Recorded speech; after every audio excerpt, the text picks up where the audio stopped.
Hello বন্ধুরা, নমস্কার। আজ আমি একটা নতুন রেসিপি করব, চিংড়ি পাতুরি। প্রথমে আমি শিলে 2 রকম সর্ষে, নুন, কাঁচা লঙ্কা বেটে নেব। বেটে না হয়ে গেছে বন্ধুরা।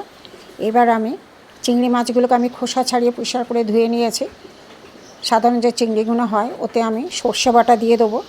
সর্ষে, 2 রকম সর্ষে, কাঁচা লঙ্কা বাটা দিয়ে দিলাম।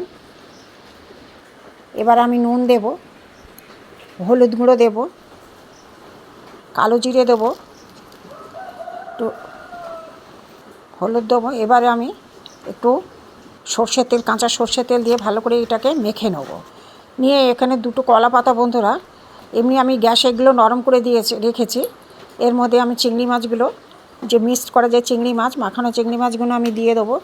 দিয়ে পাতাটাকে মুড়ে নেব। পাতাটা আগে আমি নরম করে নিয়েছি গ্যাসে, নাহলে ভেঙে যাবে মুড়তে গেলে। ওই জন্য পাতাটা এই চিংড়ি মাছের দিয়ে পাতাটা চারদিক দিয়ে মুড়ে আমি একটা সুতো দিয়ে বেঁধে নেব। বন্ধুরা দেখুন, সুতো দিয়ে বেঁধে নিচ্ছি। খেতে কিন্তু দারুণ হয় বন্ধুরা। গরম ভাতে চিংড়ি পাতুরি খুব খেতে ভালো লাগে। বাঁধা হয়ে গেছে, সবকটা আমার বাঁধা হয়ে গেছে।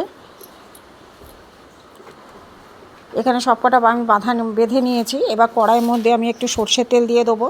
সর্ষের তেলটা গরম হয়ে গেছে। এবার আমি একটা একটা করে পাতুরি বসিয়ে দেবো। সব পাতুরিগুলো দেওয়া হয়ে গেছে। এবার ঢাকা দিয়ে দেবো 20 মিনিটের মতো। ঢাকা দিয়ে আমি আবার ঢাকা খুলে উল্টে দিয়েছি। এবার ফের ঢাকা দিয়েছিলাম। ঢাকা খুলে দেখি মোটামুটি হয়ে গেছে, সবই হয়ে গেছে। এবার দেখুন হয়ে গেছে। এবার আমি নামিয়ে নেব। নামিয়ে নিয়ে ঠান্ডা করে নেব। ঠান্ডা করে সুতোটা খুলতে হবে। সুতো খুলে আমি দেখাচ্ছি। খুব ভেতরটা এত সুন্দর হয়েছে। গরম ভাতে কিন্তু দারুণ মজা হবে বন্ধুরা। এই যে বর্ষায় দেখুন, পাতাটা খুলে দেখুন, খুব ভালো হয়েছে। এই বর্ষায় চিংড়ি পাতুরি করে খাবেন বন্ধুরা, খুবই সুন্দর খেতে। এক পদেই খাওয়া হয়ে যাবে। আমার হয়ে গেছে চিংড়ি পাতুরি।